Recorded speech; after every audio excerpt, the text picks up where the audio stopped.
Welcome back to MidEast In-Depth, part of Levant TV's press reviews.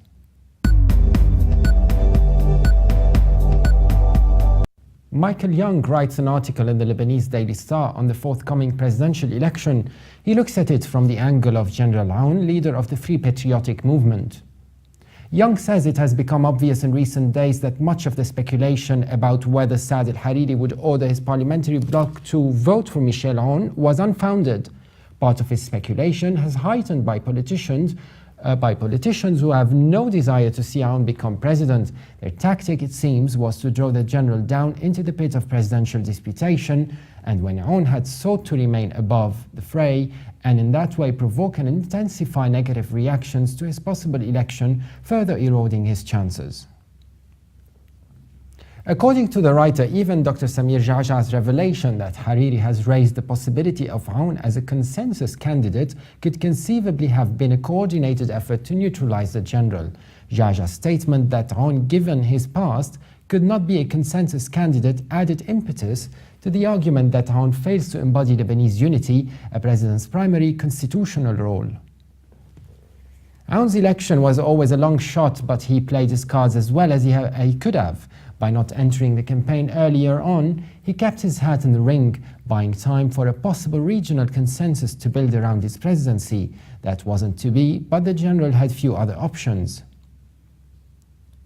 Young says some observers have astutely pointed out that the real battle is not over the presidency but over who will lead the army. In light of this, Aoun's victory would very likely mean that his son-in-law, Sham al-Rukuz, would succeed Jean Ahwaji to become the head of the army, and it appears that Hezbollah is not keen for this to happen. Aoun and Rukuz have their own networks within the officers' corps, independent of Hezbollah's, therefore the leeway to make decisions involving the military of which party may disapprove.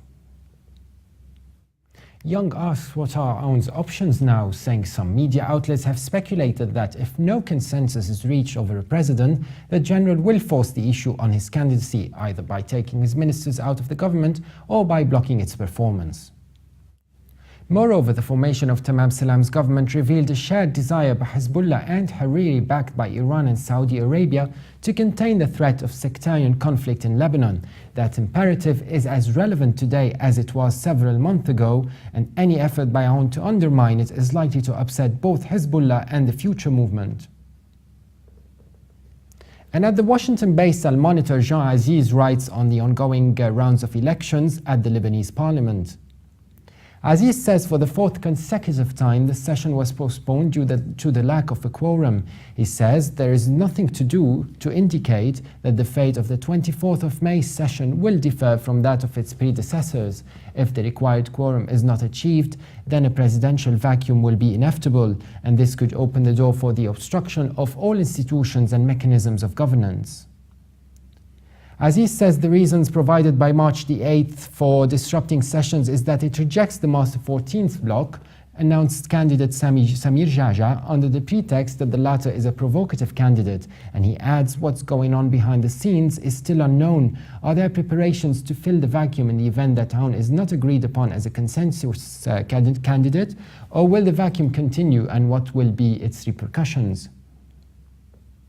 The presidential vacuum will add another crisis to the country, but this time it is constitutional and could lead to the paralysis of all institutions. It is known that during the last 10 days before the end of the constitutional deadline, which is May the 24th, Parliament turns into an electoral committee. In other words, Parliament can no longer legislate, monitor the government, or start political debates.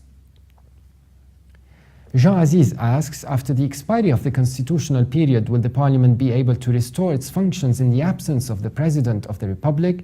Many insist that this would be in direct conflict with the national pact that has long sheltered Hezbollah, where no legislation can be introduced if the top post held by a Christian is vacant, which could open the door to a crisis with regards to the national pact, which could be translated into the Christian MPs boycotting the parliamentary sessions.